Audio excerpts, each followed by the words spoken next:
Hello again, Top Mach Studio fans, and welcome to the next aircraft from Top Mach Studios. The T-7A Redhawk you see before you is a faithful recreation of the known data from the real aircraft currently being tested at Edwards Air Force Base. The T-7 is the United States Air Force's next-generation training aircraft, designed to replace the current T-38C used in fighter training at various bases across the U.S. It features a modern aerodynamic design, multiple touchscreen displays, and a customizable HUD layout, allowing for greater capability with training new pilots. We're first going to familiarize ourselves with the outside of the aircraft today before moving to the interior, looking at each panel of the cockpit and what it's used for. The avionics and displays of the T-7 will be covered in the next video.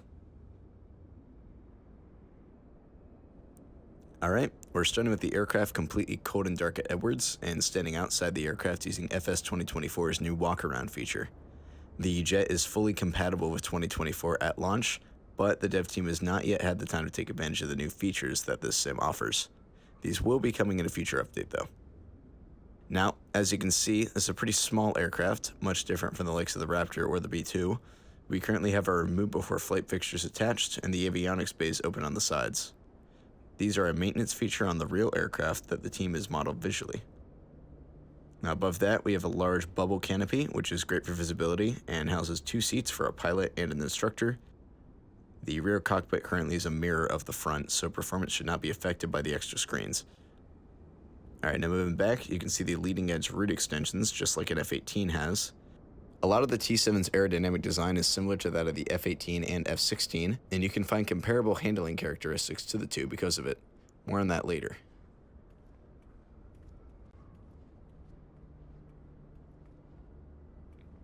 As you can see, our current livery is 21-7002, which is actually the first Redhawk to take flight in June of 2023. There's a total of 20 liveries included with the T-7, ranging from all the liveries that the real aircraft has sported, to many fictional liveries based on existing T-38 paints, the aircraft it is designed to replace. The T-7 is a single-engine aircraft, with not much room to fit more than one with how small it is. With this aircraft's light weight, the F404 engine it houses makes it quite zippy, with 17,000 pounds of thrust and a fully loaded aircraft weight of about 20,000 pounds. We'll see this a little bit better when we take it to the skies. The T-7 shares a lot of existing parts with other aircraft to reduce cost. One of these things is the landing gear, which is taken directly from the F-16. You can see some of its excellent modeling on this rendition here, including the taxi and landing lights, which are uniquely located on the main gear. And then finally, back to the front, we have a ladder that can get us back into the cockpit. Looking around the cockpit now, the first thing that you'll notice is the giant touchscreen display sitting in front of us. But before we can explore that, we're going to look around the rest of the cockpit first. All the switches on these panels are animated, but not all of them have a function. I'm going to try to give detail on each of the functional ones so you can understand what they all do. These 3 switches are the auxiliary power, battery, and the main generator. These are pretty self-evident, but at the moment the auxiliary power switch acts as a second battery, as it's unclear in the real aircraft what exactly this is for. In the miscellaneous section to the left, we have 2 cosmetic reset switches for the LAD and UFCD, and then the brake hold switch. This will act basically the same as our parking brake.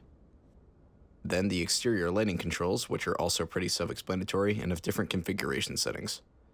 The formation lights have different settings from off to bright, increasing the brightness of the slime lights as you turn the knob.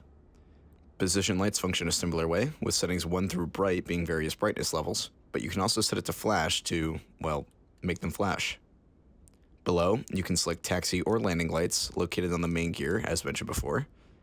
The anti-collisions are a simple on or off switch, and then there's a master light switch, which is in-op. The FCS panel is mostly in-op, basically only having a rudder trim switch that is usable. The next section aft is all about startup. Your APU switch that powers on the auxiliary power unit is located here to provide power for the systems without the engine, and to start the engine itself. When the switch is set to on, the APU ready light will illuminate when it finishes starting up. The engine crank switch can then be used for the initial start of the engine before introducing fuel. The throttle is another aspect of the trainer that is borrowed from the F-16, as you will find it is nearly identical to the one found in the Viper.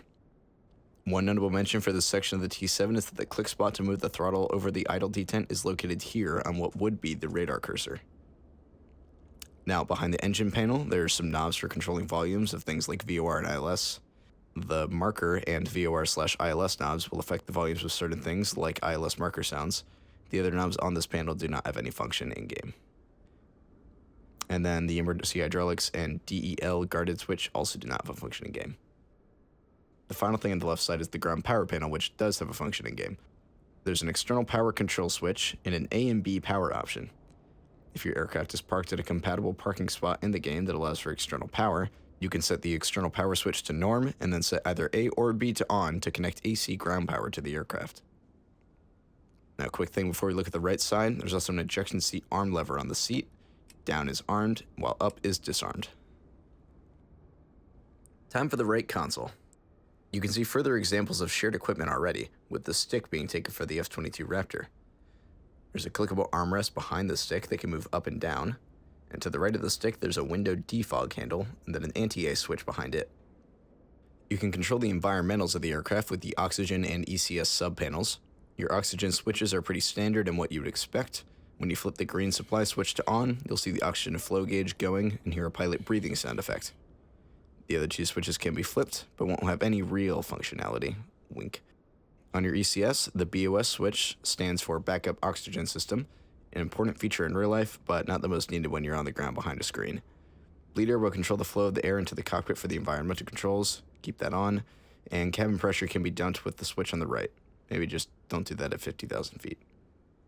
There's also a cabin temperature knob, but, well, yeah. Interior lights. Our final panel on the side, you'll never guess what these ones do.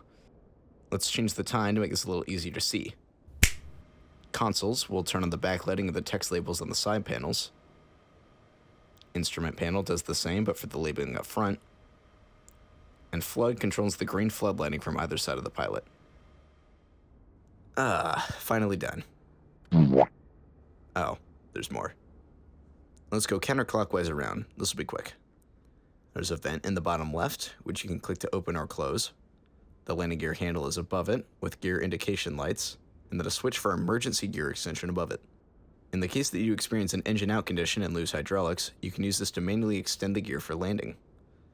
This auxiliary flaps button can be used to manually extend the flaps and slats into their landing configuration in an abnormal scenario. Normally, the T-7's fly-by-wire will do this automatically with gear down, though. This button is currently in-op as of 1.0.1, but it is a feature that will be added soon in the future. You have an engine and APU firelight and push button. These types of failures aren't modeled in this rendition of the aircraft, so these are mostly just for show. The UFCD and HUD are directly in the middle of your view. These are very handy pieces of tech, but we will wait till our avionics walkthrough video to discuss them.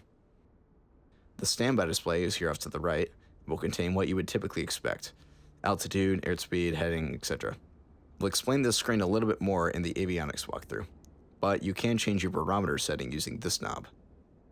The engine information display is the only thing on the right side, besides another vent, and will be looked at in the avionics tutorial. And of course, the large area display, or LAD. I think you can guess when we're going to talk about that. One final thing is the canopy bow, which has 3 mirrors that you can click to rotate the angle of, and the canopy release handle located on the left side. Clicking this will open or close your canopy.